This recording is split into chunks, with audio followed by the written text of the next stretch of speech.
Hello, everyone. This is Leon Cruz for the Intense Apex Alpha Male blog, website, and video podcasting. Today is February the 23rd, 2017. On Tuesday, which was February the 21st, 2017, I did an interview with A Marzulli. 45 minutes into our really great interview, my computer froze and corrupted my file. Now, I managed to salvage some of the file that was corrupt, and I'm going to be putting that up, and I want you to watch it and learn from it. I plan to redo another interview with LA 3 weeks from now.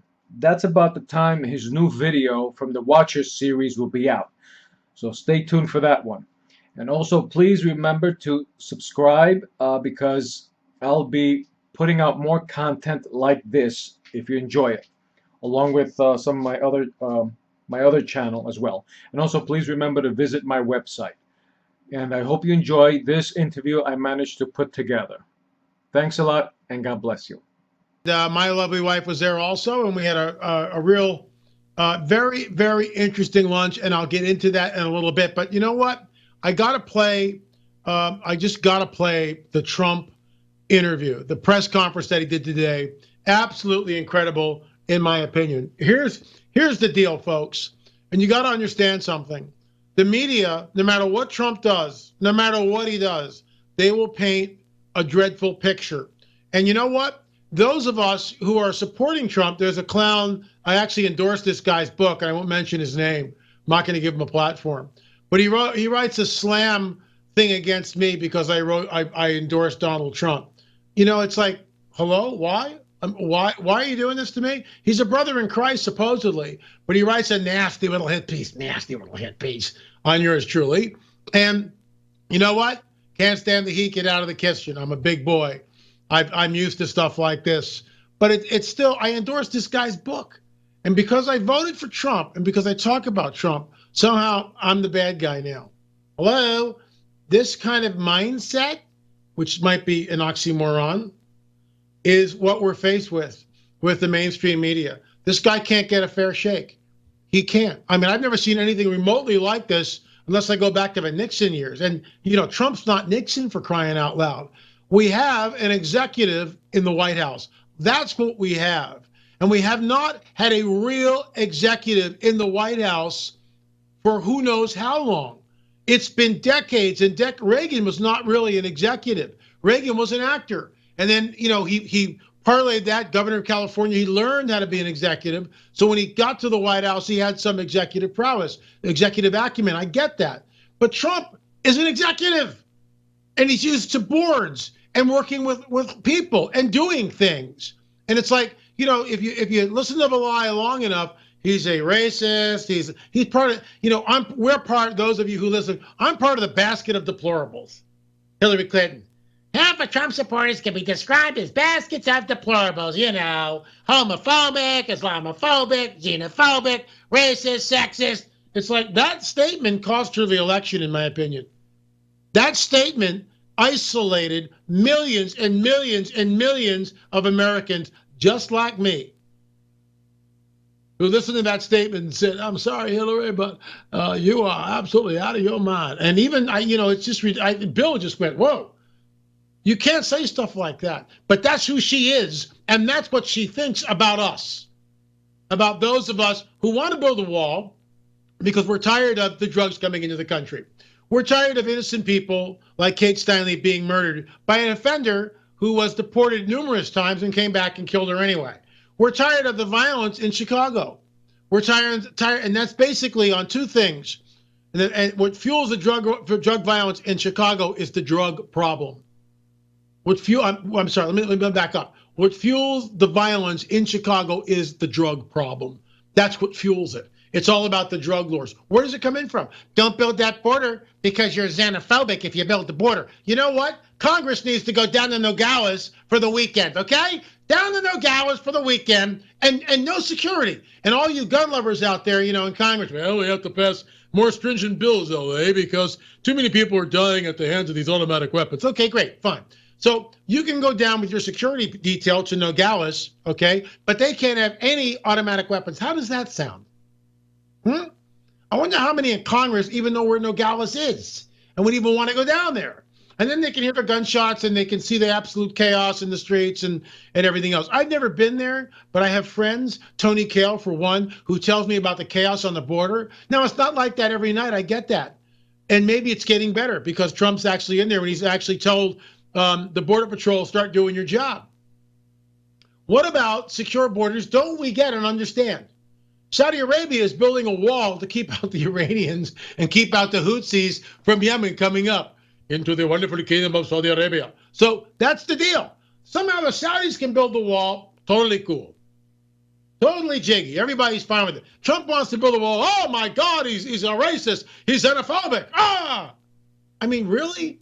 It's all media spin. And then I love this one. Trump's a Nazi. Really? Let me see. The last time I checked, Trump hadn't written the book called Mein Kampf, and in it outlining that the Jews were the problem and we had to wipe them all out. Read Mein Kampf, and you'll see. Just check it out. That's not who he is. He's an executive, and the guy gets things done. It's funny how people underestimate him. I've never met the man, but I've read his book and I've watched his speeches, and yeah, he's a little bombastic. I get that. But he's changed in the last year and a half. Since he started running, he's changed. The American people, I think, has touched his heart. Could he be God's man for the time, for the hour? You have to decide that, folks. I think he is. And I've got an inside track to some intel, which I can't tell where it's from, that says that Trump is a born-again Christian. Now, we've heard that about Bush. Whom we want, shame on you. Where's your armadillo? I get that. And, I don't think, I don't know the man's heart. I can't speak for that. But some of his actions just kind of made me, scratch my head, especially at the end of office when he's trying to tell us if you pray to Abraham, Moses, and Allah, it's the same guy. Wait a minute. I'm not buying that one at all. So we have to watch what Trump does. That's the proof in the pudding. But the media, in my opinion, is absolutely abhorrent, absolutely in the tank, completely in the tank. And you know what? There's a YouTube that I did with Paul Bagley. We're going to talk about that a little bit later. It's on my YouTube channel, A Marzulli, A Marzulli. One guy goes, oh, I'm going to unsubscribe. Well, go ahead and unsubscribe. We've got 47,180 subscribers. And I'm sorry to see you go. I don't know if a guy's name is Handel. I'm really sorry. I'm sorry you got offended because we talked about a shadow government. I really am, But there is a shadow government, sir. And you need to do some homework before you start running out of the room. Bagley was contacted 3 different times by the same agent from an alphabet agency. There is a list of people. Paul told me this today. He was told the list. And on that list, Gary Stearman, Russ Dizdar, A Marzulli, and others are on the list. My name was mentioned in particular. Think about this, folks, before you dismiss this. Out of the 6 or 7 billion people on the planet, how many people do you know?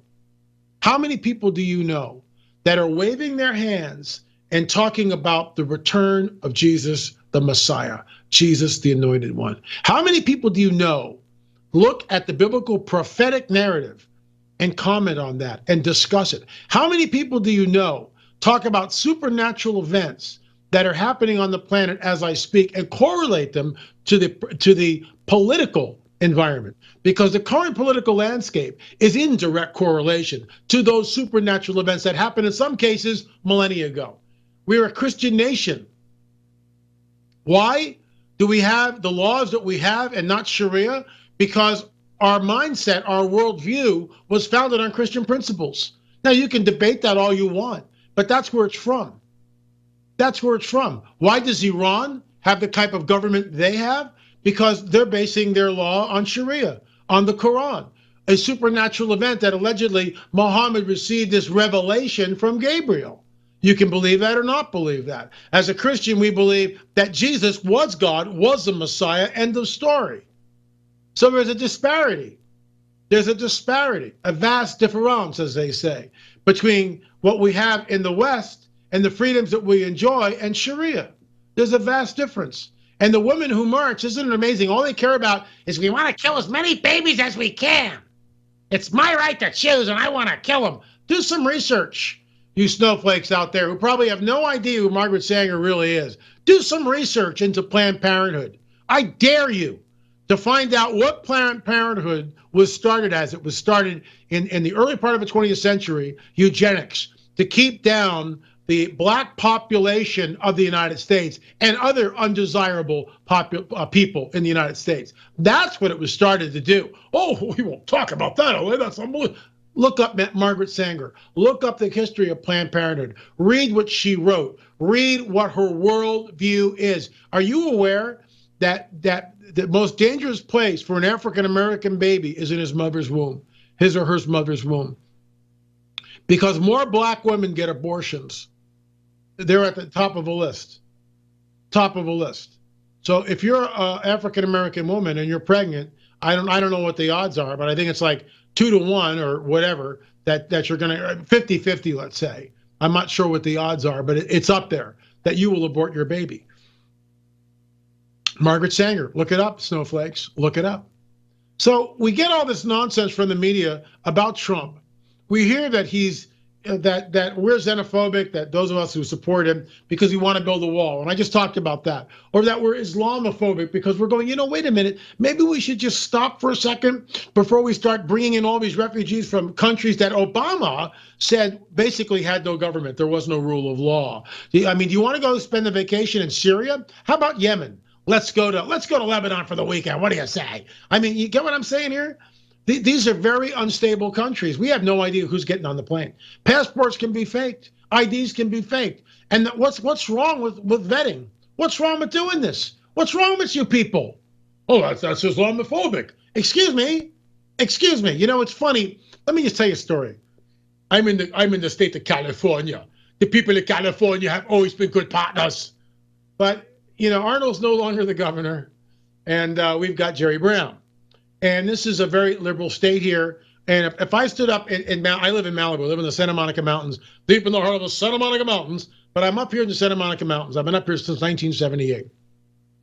It's about as rural as you can get in Los Angeles. The Santa Monica Mountains are very pristine. It's just beautiful up here, and I love it. And it's very hard to get a building permit up here. Well, you want to buy some land and build a house? That's un-American. What's wrong with you? The ground squirrel has more rights than you do, but I digress. So here's the deal. There's a woman who lives about 3 to 4 miles away, maybe a little bit more as the crow flies, up in the Santa Monica Mountains. I know where she lives. She was raising alpacas, all right? Raising alpacas. And a mountain lion, a real mountain lion, attacked the llamas and killed 15 of them, basically wiped out the herd. So the mountain lion is not killing for food. Mountain lion is killing for sport. And the rangers up here, I forget what they're called. Give me a second. Basically, not animal control, but like the rangers that are patrolling the area, fishing game type guys, issued her a permit that if the mountain lion attacked again, she could shoot it. This went national. This was national news. Oh my God, she's gonna shoot the mountain lion. Hakuna Matata. It's just the way of life here. It's just the what's the word I'm looking for? The circle of life. Just a circle of life, LA. That's really all it is. Hakuna Matata. It's a circle of life if it's on a ranch in Malibu and it's not in your backyard. But if your pet dog, whom you love, is slaughtered by the mountain lion, whoa, everything changes, doesn't it? When it's in your backyard, it changes. Or if it's your 5-year-old that's playing in your backyard and the rogue mountain lion comes in and kills your 5-year-old and drags it out to the bushes and eats the thing, somehow it's going to change. Well, we have to demand that the mountain lion be killed. Seriously, this is how wacky things are. Don't kill the mountain lion that killed 15 llamas, but slaughter as many unborn babies as you possibly can, and then stand up and tell us that it's okay to do it, and that somehow I'm a racist or a sexist or whatever if I stand up and say something against it. This is how far down the rabbit hole we are. How many people are really speaking up against it? How many people have the audacity to speak up against it? That's why there's a watch list. That's why there's a watch list. That's why guys like Steve Quayle and Sean Hannity and Michael Savage and Gary Stearman, more than likely Tom Horn and Derek Gilbert, A Marzulli, and others are on the watch list because we're telling what we believe is the truth and we're not afraid to say it. And that's why they hate Trump. That's why they can't stand him. Folks, you got to understand that the system is rigged. Just look at the Democrat, LA, that's conspiracy theories. You're wearing your tinfoil hat again, LA. I can see that it's looming in the distance here. You've got the tinfoil hat on. Are you going to put it on tonight? No, I'm not going to put it on tonight. And I'll tell you why I'm not going to put my tinfoil hat on tonight. Because this is reality. This is reality. All you need to do is do a search on what happened in the Democratic nomination process, coin tosses and Hillary wins. She's being given the questions. I mean, Brazil resigns. Debbie Wasserman Schultz, she resigns in disgrace because the whole thing was in the tank. It was always about the election, was always supposed to be about Jeb Bush and Hillary Clinton. Clinton was supposed to win. That's what was supposed to happen. Because goofy Jeb Bush, with all due respect to Jeb, I'm sure he's a nice guy, but he just doesn't look good. I mean, when you compare him on that field, on that stage with 16 people, I mean, Jeb. I mean, there were other people who had much higher. Kasich, for one, I felt came across more in charge of the facts. He seemed more honest than Jeb. But the bottom line is, it was always supposed to be between Jeb Bush and Hillary Clinton. Always supposed to be that way, and that's why the Democratic process was completely rigged. Everything was in the tank. That's why Carly Fiorina, when she stepped down, she said it's all rigged. She's right. It was rigged. What they didn't count on was Donald J. Trump. He was the spoiler. They laughed. They thought it was funny. It was entertainment. Now he's in the White House. There's an executive in the White House, an executive in the White House who actually knows how to get things done. So what I'm going to do is I'm going to play, it's only a 3-minute clip. I'm going to play this. This is the press conference. Donald J. Trump slams dishonest press for tremendous disservice to the American people. Let me just, before I begin, let me just say this, folks. The press and a journalist is supposed to report the facts. But when journalism spins everything, and journalism no longer is journalism, that these people that are in positions like this are nothing more than ideologues, and they write stories based on their worldview, which in many cases is far left, incredibly liberal. Then we have no press anymore. Then it's all controlled and contrived, and that you can't believe anything you read anymore, which is why alternative media is now called fake news, because we're actually, guys like me and guys like Derek Gilbert and other people and Tom Horn and Steve Quayle, we're providing information from a biblical world view, period, end of story. Because we are in the midst of a cosmic regime change. The king is going to return. And all the tension that we feel right now is because of this.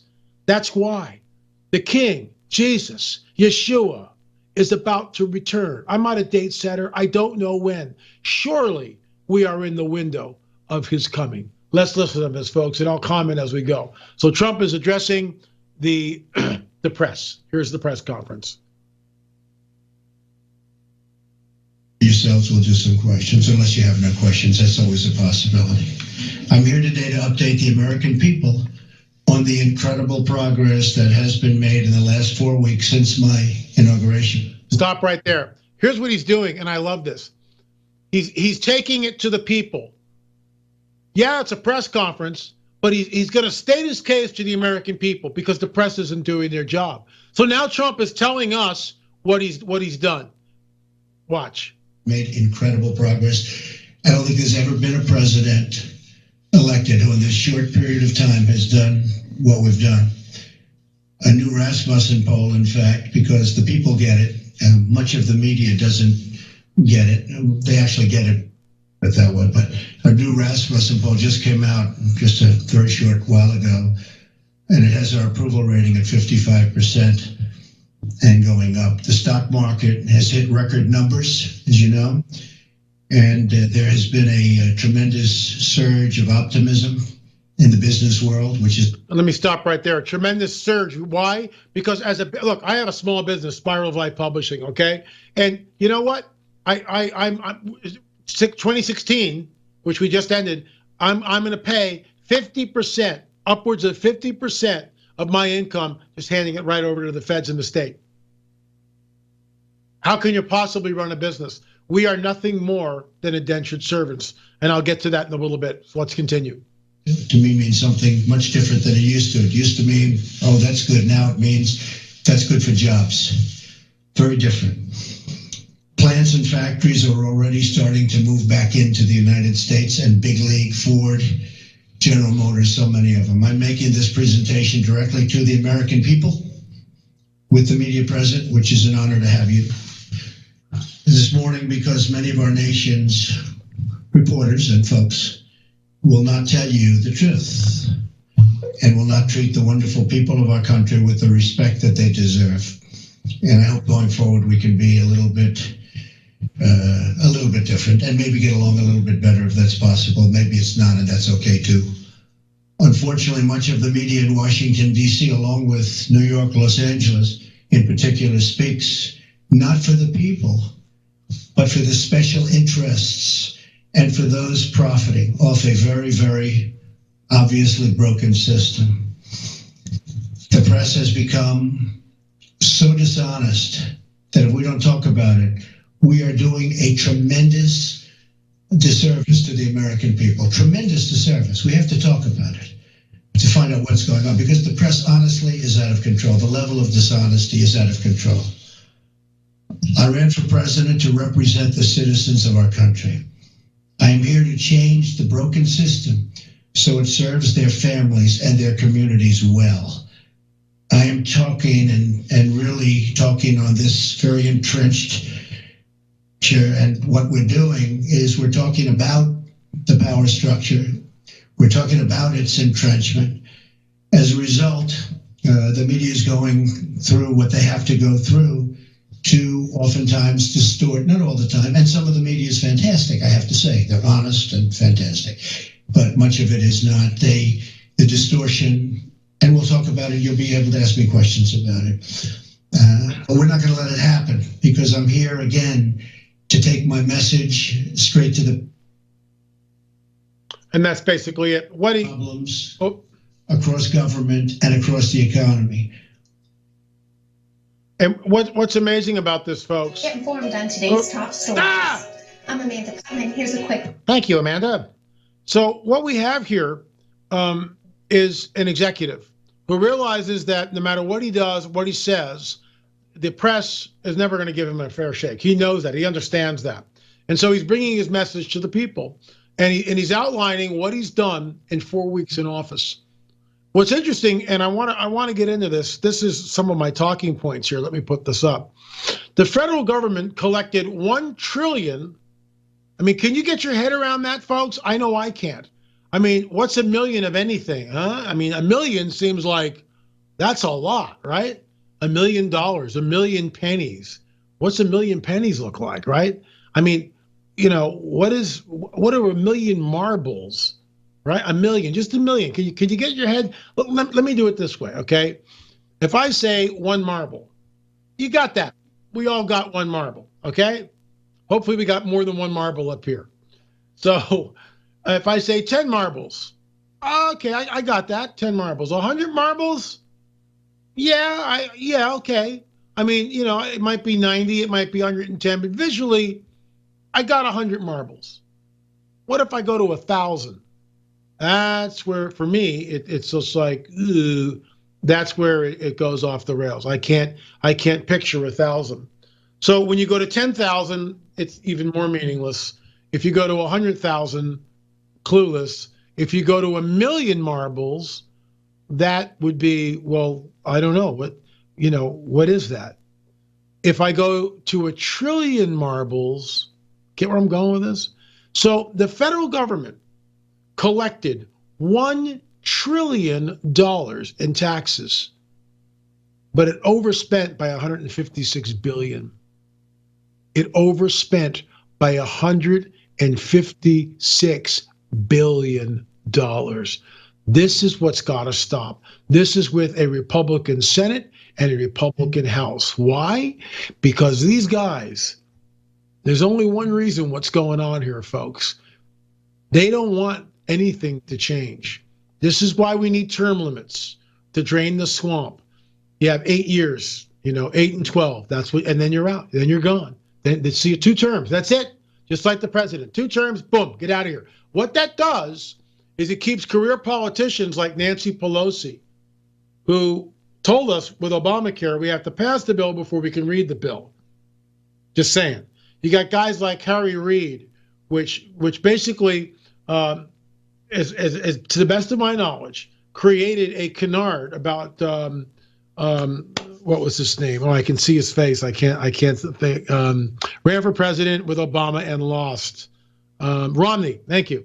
Romney. It's back here somewhere. Oh, and so he hoisted up this thing that Romney lied on his taxes or cheated on his taxes or did something with his taxes. I don't remember exactly what it was. Oh my gosh, October surprise. It turned out that none of it was true. When Reid was questioned on that, he basically said, well, it worked, didn't it? Romney's not president. It worked. That's the way the game is played. So if you have term limits, guys like Harry Reid and Nancy Pelosi can't sit there and run roughshod with their entrenched. Look, they've been in Washington forever. They will retire guaranteed millions of dollars ahead of the game. Ahead of the game. I don't know Reid's personal finances. I don't wish either of these people ill will. But what I do take umbrage with is the fact that someone like Nancy Pelosi or someone like Harry Reid can be a career politician. The system, in my opinion, was never supposed to be that way. We need to make sure that term limits are voted in, because otherwise the swamp will never get drained. Congress, dead silent right now. They're not doing doodly squat. Where's the tax cut for the middle class? It ain't there. Why? Because Congress is spending $156 billion over the trillion taxes that they just received. It's got to stop. It has got to stop. If you want to see America, if you want a future, it has got to stop. We can't, as a country, continue to spend more than we're breaking in. We can't continue to tax the middle class, folks like myself and other businessmen, other entrepreneurs that just hand over 50% of their income to the feds in the state. The state of California takes 13%. The federal government takes 35%. I'm being audited for 2013 and 2014. I have no idea what the audit's going to be. But hammer, hammer, hammer, hammer. Drain the resources, drain the resources, drain the resources. Pretty soon there's nothing left. That's why there's 95 million people out of the workforce. Because you can't, the businesses which used to employ them can't make any money. They can't, because they're just giving their money over to the government. So that's why the businesses go somewhere else. That's why the businesses go to another country, because they can't make it here. They'll go to Mexico where they can make their plant and keep some of the money that they're making. Not here. Won't happen. We're at the bottom of the hour, folks. You're listening to your intrepid host, A Marzulli, on the Fringe Radio Network. Keep it right here. We'll see you on the other side of the break. There's a subject that most people regard as fringe.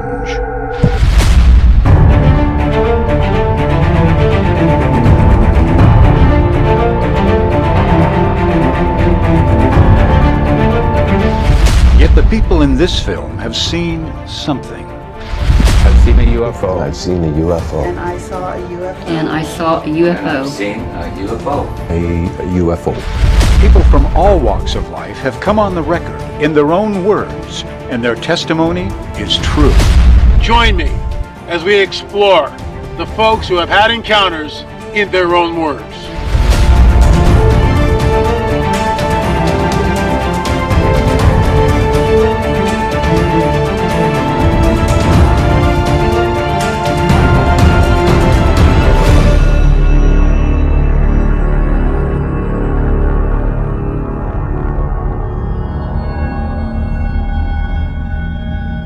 Coming this March 2017. It's January of 2017. I'm Steve Quayle with Gen 6 Productions, and I want to make an exciting announcement regarding our upcoming True Legends expedition and conference to Cusco, Peru, which will be taking place from the 11th through the 18th of June of this year.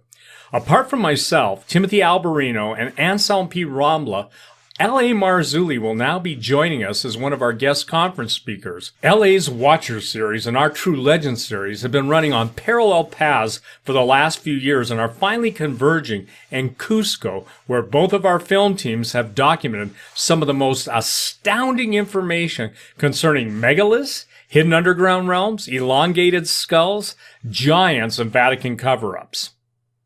Cusco, Peru is one of the best places on Earth to experience the reality of the Genesis 6 narrative in real time, as illustrated in both the Watchers and True Legends series. This is a once-in-a-lifetime opportunity to explore the ruins of the pre-flood world with the Gen 6 team, Anselm P. Rambla, and A Marzulli. There are still a few registration openings left for this trip. So if you would like to join us in Peru, head over to TrueLegendsTheSeries.com and register today. Are you and your family spiritually and physically armed for the battle ahead? Announcing Hear the Watchman Dallas Conference, March 31st through April 2nd, 2017. Join A Marzulli, Pastor Paul Begley, Anthony Patch, Michael Boldia, Josh Peck, and from Skywatch TV, Derek and Sharon Gilbert. Hear the Watchman returns to Dallas for a transformative weekend of unfolding prophetic events, revival worship, and restoration. Learn to put on the full armor of God in the natural and supernatural. The clock is ticking and this super exciting event will soon be sold out. Come join the remnant body of Christ at the Hilton Lakes Conference Center for a powerful weekend that will open your heart and change your life. Discounted tickets are now on sale for a very limited time. Visit HearTheWatchman.com or click on the link provided by your favorite speaker to reserve your seats today for Hear the Watchman Dallas 2017.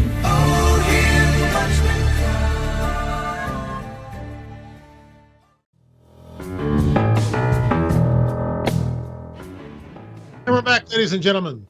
I am your intrepid host, A Marzulli. Lots to talk about tonight. I'm not going to get the questions for at least another 10 or 15 minutes. This is travel from countries harboring terrorists should be restricted. I mean, but if you say that to a liberally minded person, somehow you're xenophobic. You're part of a basket of deplorables. I mean, that's where you wind up. So free speech really isn't free. You know, when Milo Yiannopoulos, Breitbart editor, was going to speak up at the Bastion of Free Speech of Berkeley. Thank you very much, LA. As long as it's the speech that I want to hear. See, as long as it agrees with my worldview, then it's free speech. But if someone has an opposing opinion, if someone has an alternative view, like Milo Yiannopoulos, itchy nose here, folks, then somehow we're going to riot.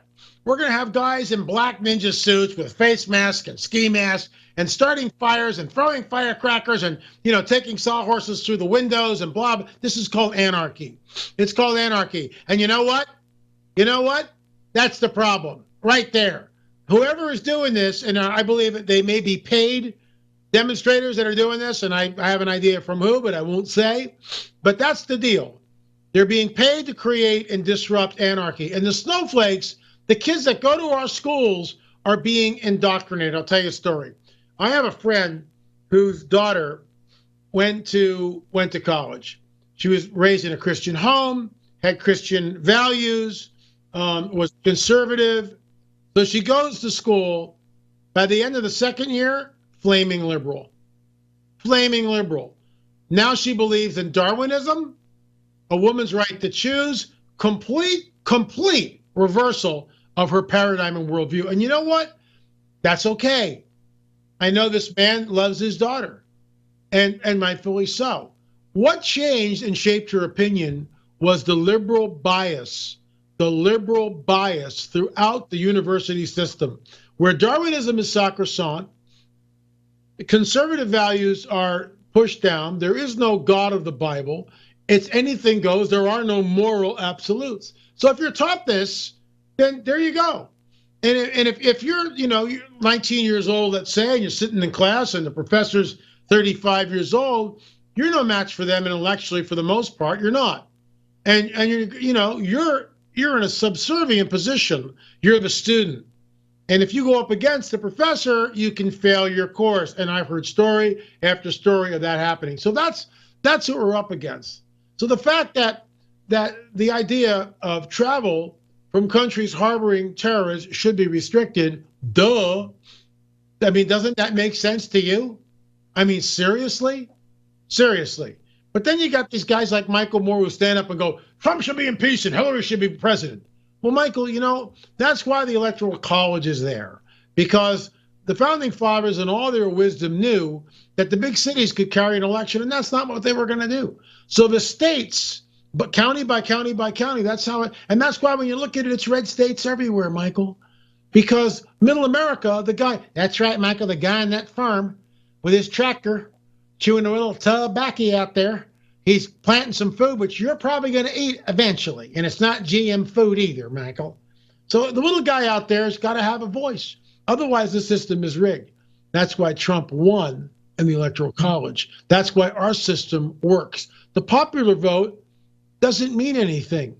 It's the Electoral College. And that's what I love about our system. The founding fathers were brilliant. Benjamin Netanyahu opposes a Palestinian state. Stop right there. Whoa, whoa, two-state solution. Two-state solution. Two-state solution. Why doesn't it work? Because there already is a two-state solution. How many can tell me the countries that were created after World War I in the Middle East? Go. Ready? You have 10 seconds. Dun, dun, dun, dun, dun, dun, dun. Most of you don't know, and I know that. Those of you who listen to me a lot and watch, you know, my lectures and stuff know that. And who go to the blog, A Marzulli, and I'm not patting myself on the back, but that's something I talk about incessantly, because that's the nexus of this whole deal. How were these countries created after World War I? The countries of Lebanon, Syria, Palestine, or what is now Israel, Jordan, and Iraq, all were created out of thin air by the French and the British after World War I. All those countries were part of the Ottoman Empire. Now, I don't see the Jordanians going, well, we don't like this. We will give up our sovereignty. Nobody's doing that. The only people who can't be there are the Jews. And prophecy states this, and I'm going to read it to you because I got it on my phone right here. And all I got to do, arrows for my cribber. Are you ready? And here I'm scrolling down, and this is from Amos. This is from the prophet Amos, chapter 9, verses 13 to 15. Open your Bibles right now, please, to the Amos. That's in the Old Testament. And with chapter 9, sorry, I just got a goof on it. But those are just addresses. For those of you who don't know what we're talking about, those are addresses. Amos was a prophet who lived thousands of years ago. Chapter 9 is chapter 9, and that's the verse. There's nothing spiritual about it. So, behold, the days come, saith the Lord, that the plowman shall overtake the reaper, and the treader of grapes him that soweth seed. And the mountain shall drop sweet wine, and all the hills shall melt. Here's the deal. And I will bring, again, the captivity of my people of Israel. And they shall build the waste cities and inhabit them. And they shall plant vineyards and drink the wine thereof. They shall also make gardens and eat the fruit of them. And I will plant them upon their land, and they shall no more be pulled up out of their land, which I have given them, saith Jehovah. So, this is why the replacement theology, the supersessionists in the body of Christ, have such a huge problem, because they know that you can go back in 1917, Clarence Larkin, who was a dispensationalist theologian, stated that eventually Israel would come back into its ancient homeland. And the supersessionists, as well as the Vatican, said that's never going to happen. All the promises are now of the church. No, they're not. We're grafted in. The church and Israel are two totally separate entities. Two totally separate entities. And so Israel is back in the homeland because this starts the prophetic time clock ticking, as Hal Lindsey said in his Great Late Planet Earth, decades ago. It starts the prophetic clock ticking, and it's happening right now. That's the fulfillment of Amos 9. The Jews are being collected. Why Why the vitriol? Why the animus against the Jews? Why? Because Messiah came from the tribe of Judah. That's why.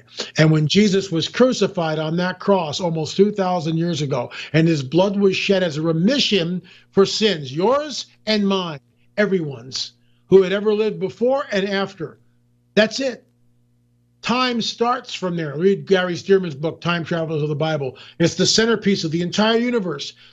Everything focuses on that cross. Everything changes. The king is going to return to this planet at some time and sometime soon. So why do we need a two-state solution? Why? There are no Palestinians. They're no different from any other Arab in the area. In fact, the Jordanians have stated, and I show quotes on this, that the Palestinians have always been part of Jordan, and there was no distinction between those living in Jordan and the so-called Palestinians. There is no different Palestinian language or culture or customs. It's an invention, but you tell the lie often enough and people will believe it.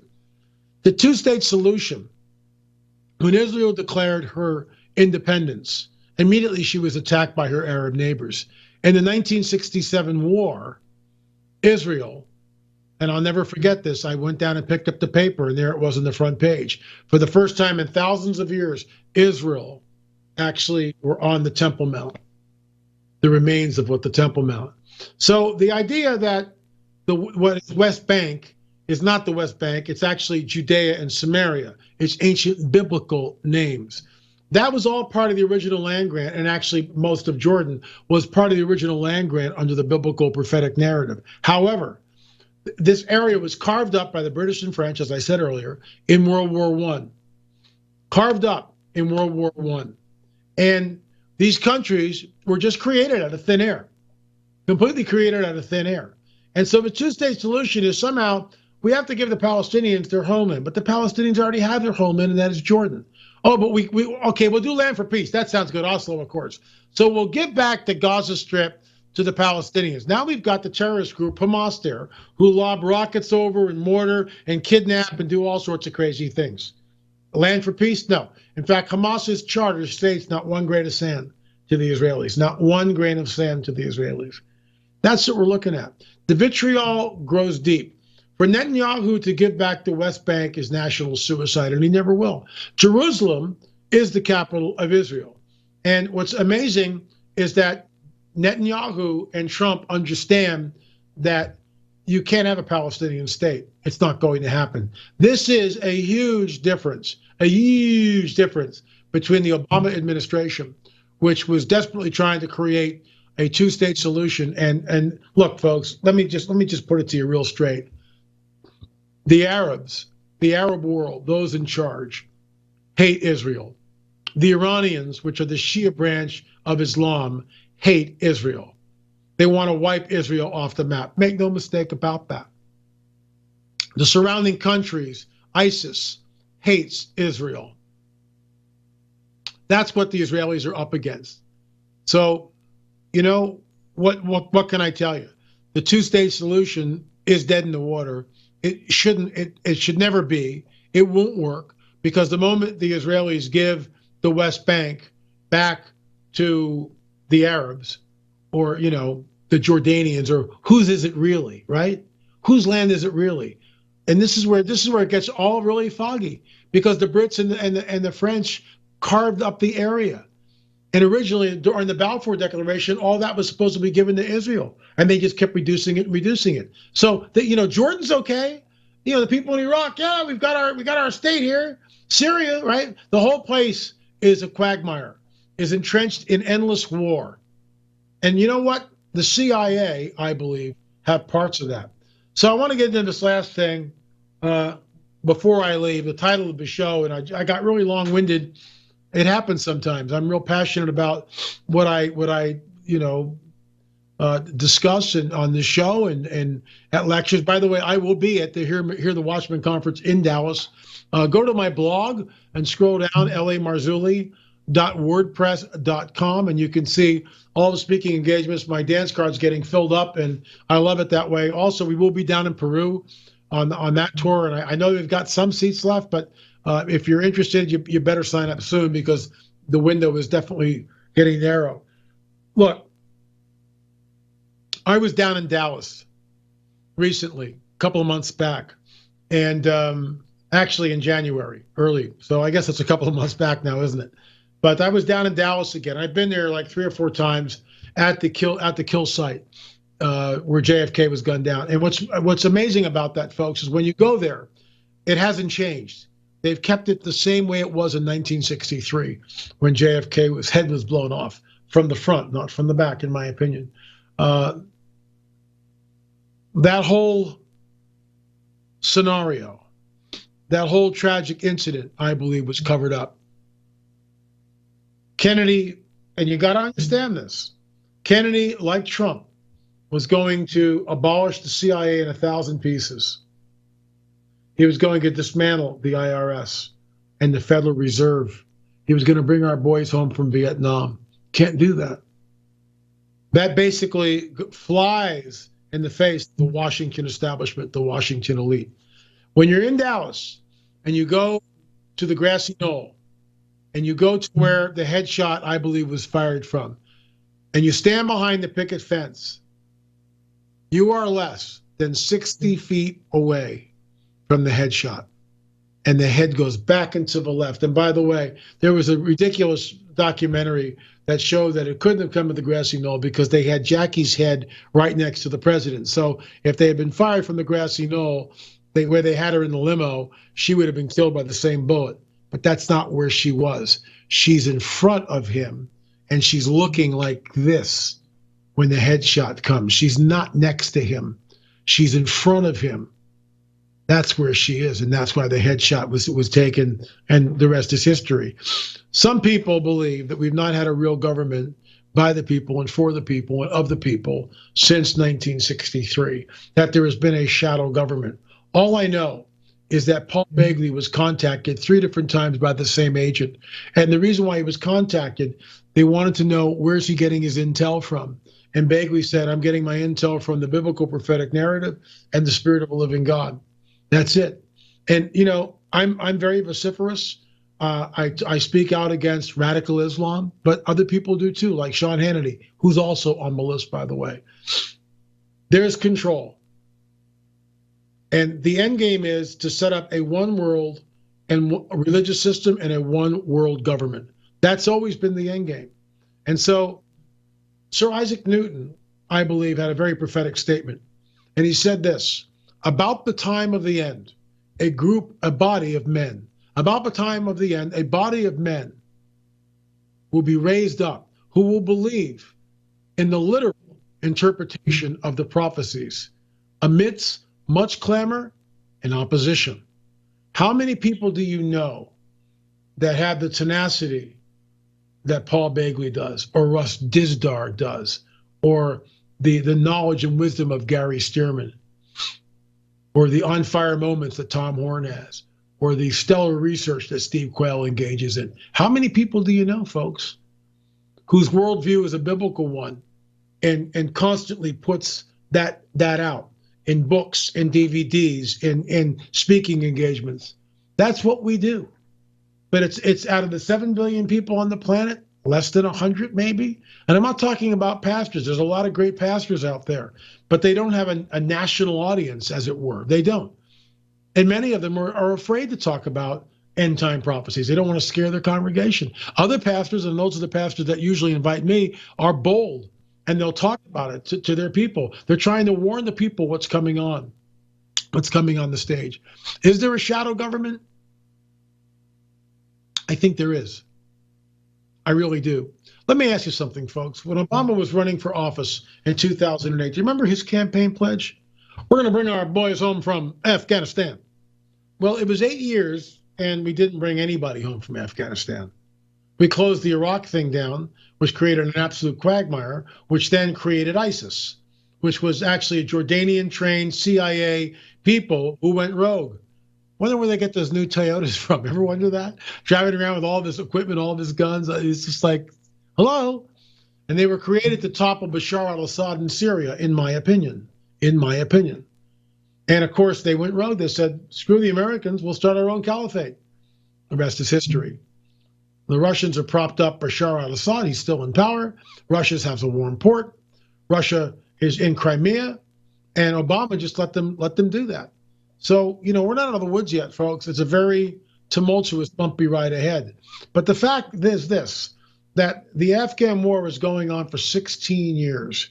$1 trillion a year opium harvest comes out of Afghanistan. Who profits by that? Where does that money go? Why haven't our blood and treasure over there destroyed the poppy fields? Oh, they always show us a couple of photos, where the poppy fields are destroyed, right? They show us, there's our soldiers burning the poppy field. Meanwhile, 2 months later, the record bumper crop in Afghanistan, opium harvest reaches record levels. It's just, wag a dog. Oh, look, Marv, they're burning the opium fields in Afghanistan. We have answered prayer. Thank you, Jesus. And then 4 months later, today in Afghanistan, the record opium harvest of 2016. I mean, I'm not saying 2016 was record, but I know 2014 was. It's like, what? Where does the money go? Where does the money go? Is there a shadow government? Are there black ops? This guy went to Begley and told him, here's the punch list. And we're all on a watch list, which doesn't surprise me. The good news is, I think Trump might try to dismantle the watch list. Let's see what he does. Let's give him, well, you know what? We need to pray for this guy. We need to hold him up in our prayers, because prayer does change things. And I know that he's not a Washington insider. He's an outsider, and he's for the people. I really believe that. Why is he doing what he's doing, folks? He's a billionaire. He's 70 years old. He doesn't have to be doing this. Do you understand that? He's got no dog in the hunt. Oh, he wants power. Really? I mean, he already was ahead of a huge, huge operation. I mean, he's doing it, and I really believe this, because he realizes that there's so much wrong with the country, and he does want to make America great. With that in mind, folks, let me just close by saying that in their own words, The Watchmen Chronicles, my new film, my first independent film, is basically getting ready to get out of here, and we're getting ready to duplicate it. The sale that we have will close the moment the film goes to ADS. ADS is the company that actually mass produces everything and creates DVDs just like this.